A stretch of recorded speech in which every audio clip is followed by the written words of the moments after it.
Madam आपने बोला था कि मीटिंग में आना ही पड़ेगा। हाँ, बिल्कुल सही सुना आपने। आपको पेरेंट्स टीचर मीटिंग में आना ही पड़ेगा। ठीक है मैडम, तो आ गया मैं। अब बताइए इसकी क्या रिपोर्ट है? आप ही देख लीजिए। रिपोर्ट्स बिल्कुल भी अच्छी नहीं है इसकी, सिर्फ पासिंग मार्क्स ही आए हैं। लेकिन इसके कम मार्क्स क्यों आए हैं? पढ़ाई पे बिल्कुल भी ध्यान नहीं है इसका, और ना ही आप लोग ध्यान देते हो।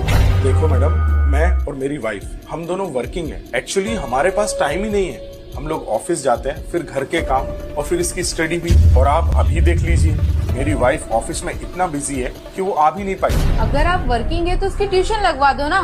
कम से कम ट्यूशन में पढ़ेगा तो उसका फ्यूचर तो सिक्योर होगा। अच्छा बेटा, आप बाहर जाकर बैठो, मैं आता हूँ। मैडम आप एक बात बताओ, अगर इसको हमें ही पढ़ाना था, ट्यूशन वालों से ही पढ़वाना था, तो फिर हमने इस स्कूल में एडमिशन ही क्यों दिलाया? आपके बोलने का मतलब क्या है? मतलब ये मैडम कि मेरा बेटा सुबह 9 बजे से लेके दोपहर के 3 बजे तक 6 घंटे आप लोग के साथ में रहता है। जब 6 घंटे में आप लोग ही नहीं पढ़ा पाए, तो मैं 1 घंटे पढ़ा के या कहीं कोचिंग पे 1 घंटा पढ़ के क्या ही कर लेगा वो? देखिए, मेरा मतलब वो नहीं था।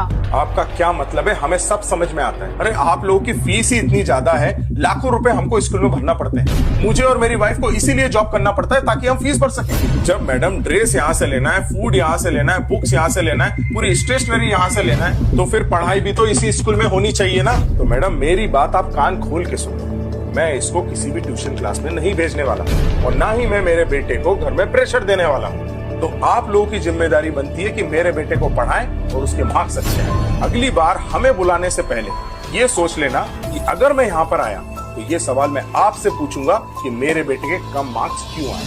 सो madam, I hope you understand my point. This line is not for only my son, this is for all the students. Thank you.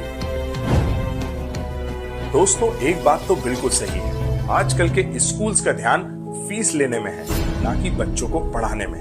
अगर मेरी बात सही लगी है ना दोस्तों,